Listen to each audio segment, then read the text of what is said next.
I'll treat you the second experiment and an overview of what you expected to know. In brief, primary standards and preparation of standard solutions.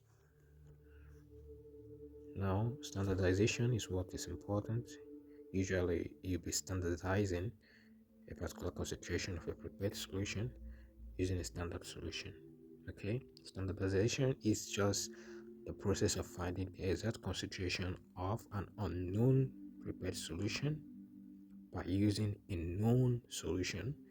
So a known solution is called a standard solution because they are solutions of known concentrations that have been prepared using standard substances. So there are two types of standard solutions. We have the primary standard solution and then we have the secondary standard solution. So the primary standard solution is solution with high purity that are made from standard primary standard substances with definite chemical composition and they are less reactive. While the secondary standard solution is not that pure but is chemically reactive than the primary standards. And they are usually made from solids or liquids that might not weigh accurately, but their purity tends to decrease with time on exposure to air. So in a nutshell, primary standards are used to standardize secondary standards to determine the actual concentration. So that is the essence of the primary standards. They are the reference point to which secondary standards are being standardized. So standardization is just finding the exact concentration of the unknown. Here's some few examples of a primary standard solution.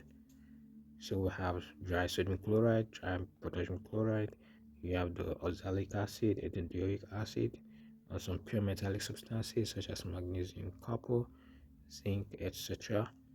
And examples of secondary standard solutions, you have aqueous hydrogen hydroxide, aqueous hydrogen tetrasulfate 6, aqueous hydrogen chloride, potassium hydroxide, and potassium tetrasulfate 7, sodium thiosulfate.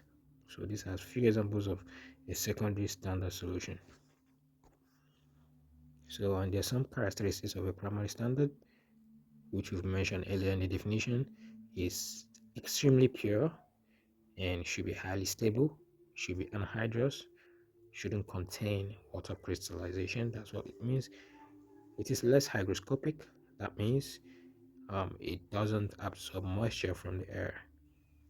So if you have very high molecular weight, should be ready to use and available, should be very much non-toxic, and should not be expensive.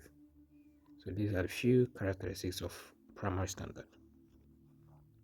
So requirement characteristics of a secondary standard: it has less purity than the primary standard, it's less stable and more reactive, its solution concentration should remain stable for a long time in order to allow for standardization. So the secondary standards are usually titrated against primary standards, whose reaction should be reasonable, complete, and the method for the determination of the endpoint must exist. So it should be possible to describe the reaction of the reagent with the analyte in a balanced chemical equation, else the weight of the analyte cannot be calculated directly from the volumetric data. So the analyte is just the substance of interest or the chemical species of interest, which you're trying to know the exact concentration by employing a primary standard. And we have applications of standard solutions. Like we said earlier, we have primary standard solutions and secondary standard solutions. So the primary standard solutions are used to standardize secondary standards and other reagents, while the secondary standard solutions are solutions used for specific analytical experiments. So in the next phase, you're going to understand how to calculate and prepare standard solutions. Now, this is an example. If you are asked to calculate the amount in grams of a 150 centimeter cube volume of 0.5 molar sodium triisocarbonate 4, all you have to do is this is 0.5 molar concentration of this particular substance in that volume. You are asked to find the amount in grams. So you have to make a reference point because this is 0.5 molar. You ask yourself, just write this expression: 1 molar concentration of any substance, say sodium tricarbonate 4 means mass concentration of the substance in 1000 cm cube, that is 1 dm cube. This is the basis for your calculation. Okay, now 0.5 molar. Now what this is the molar mass. So 1 molar solution of any substance is the mass of 1 mole of that substance in 1000 centimeter cube. So what is the mass of 1 mole of sodium tricarbonate 4? That is the molar mass. So I'm going to be having 1 molar solution will be 106 gram. When you've calculated this, the mass concentration, the molar mass of sodium tricarbonate 4, 2 multiplied by 23, 46 plus 12 plus 3 times 16, 48. When you sum it all up, you have 106. So that will be 1000 cm cube, which is 1 dm cube. Now, what you want to do is, this is 0.5 molar. 0.5 molar means this is 0.5 moles of this sodium tricarbonate 4 in 1000 centimeter cube. That is the interpretation. So now what I want to know is how many grams of 0.5 molar sodium tricarbonate 4 is in 1000. So I'm just going to write 0.5 molar. I want to know the grams, the amount in grams of this concentration in 1000 cm cube, which is 1 molar. This is 1000 cm cube. Molar solution is just 1000 cm cube. So with that being said, what I'm going to do next is I'm going to multiply this by that, okay, then divide by 1 in order to get the amount in grams in 1000 cm cube. So that will be x times 1. If you just cross multiply x times 1, which is x, will be equal to 106 multiplied by 0.5, which will be equal to 53, and that will be 53 gram. So what this means is that 0.5 molar sodium tricarbonate 4 is 53 gram in 1000 cm cube. In 1000 cm cube.